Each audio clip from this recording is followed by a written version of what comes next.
Caffeine is a drug. Don't talk to me unless I've had my coffee. Caffeine is in a lot of drinks and makes you feel more awake. But do you know exactly what caffeine is or why it wakes you up? That's what we'll be talking about today. I work at Starbucks and know a lot about caffeinated drinks. Plus, I did extra research for this project.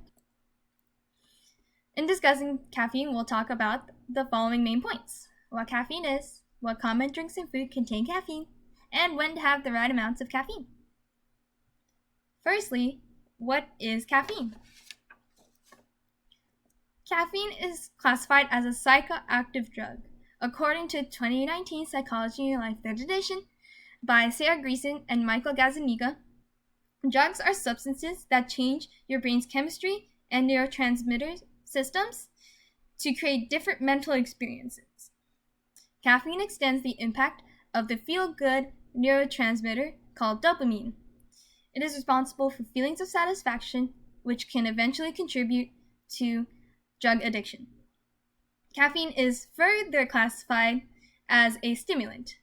Stimulants heighten mental activity and behavior. They initiate the nervous system to increase blood pressure and heart rate. Because of this, it can boost mood, but make it harder to fall asleep. It is also an antagonist for adenosine, the neurotransmitter that makes you feel sleepy. This means that caffeine blocks but does not activate adenosine receptors. After defining caffeine, let's see where you can find caffeine in goods. You'll learn about the most popular drinks that have caffeine, fun facts, and debunked myths. So secondly, what contains caffeine? TEDx video called How Does Caffeine Keep Us Awake by Hanan Kassim from July 17, 2017, states that caffeine is the world's most popular stimulant.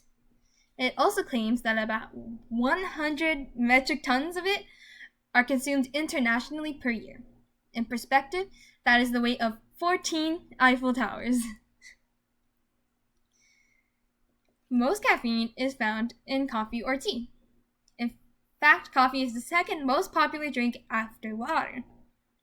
Most people think that dark roast coffee have more caffeine than light roast coffee. In fact, lighter roasts have higher concentrations. Caffeine is found in energy drinks, soda, and chocolate too. Even drinks labeled as decaf have small amounts of caffeine. Caffeine is also available as supplemental pills, often taken by students and athletes for improved mental and physical performance. Let's summarize what we've heard so far. Caffeine is most consumed through coffee and tea. Energy drinks, soda, and chocolate, and decaf drinks contain caffeine as well. It is also found through supplements and pills. Continuing on, we'll discuss when to have caffeine from the drinks mentioned earlier. So, when should you consume caffeine and how much exactly? Caffeine intake should be minimal. The recommended amount of caffeine daily is 400 milligrams, which is about 4 cups of brewed coffee. However, caffeine toxicity is usually gained through the caffeine supplements because they have very high concentration levels. Fatal dosage is 10 to 14 grams of caffeine.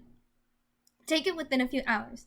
Luckily, it is hard to achieve through caffeinated drinks alone because you would have to drink 100 cups of coffee to reach the deadly 10 grams. You can become tolerant to caffeine the more you drink it. With excessive consumption, you would feel that you need to drink more cups of coffee to feel more awake. That's because your adenosine receptors will be constantly blocked by caffeine molecules. So your body will make more receptors to accommodate the extra molecules. A sudden stop in taking caffeine will create withdrawal symptoms, including headache and fatigue. But don't worry, after a few days, Your extra receptors will go away and you'll feel awake as ever. And because it makes you feel more awake, you should not drink it before bed. It can cause insomnia or sleeplessness. On September 2nd, 2020, Matt Walker's video called How Caffeine and Alcohol Affect Your Sleep, Sleeping with Science, a TED series, explains caffeine's duration in your body. It has about a half-life of 5 to 6 hours. That means after approximately 5 to 6 hours, caffeine levels are about 50% of its original level. That means it has a quarter life of 10 to 12 hours. So, even if you drink a cup of coffee in the morning, it can still disrupt your peaceful sleep at night. And if you're one of those people that say, I can still fall asleep even if I drink coffee at night, or no matter how much coffee I drink, you still might not be aware of another negative impact called decreased non-REM sleep. REM, R-E-M, stands for rapid eye movement, and non-REM sleep is responsible for deep cleansing of the mind, body, and brain. So you may be able to fall asleep and stay asleep, but you may not wake up feeling refreshed and restored. Finally, we talked about the science of caffeine, top food and drinks containing caffeine, and appropriate doses and times for caffeine. Thank you for learning about caffeine with me today, because caffeine is an important part of many people's lives. Some cannot go a day without drinking coffee or tea. But make sure to remember the points of my speech today, and you can have happy adenosine receptors, a healthy life, and a good night's rest.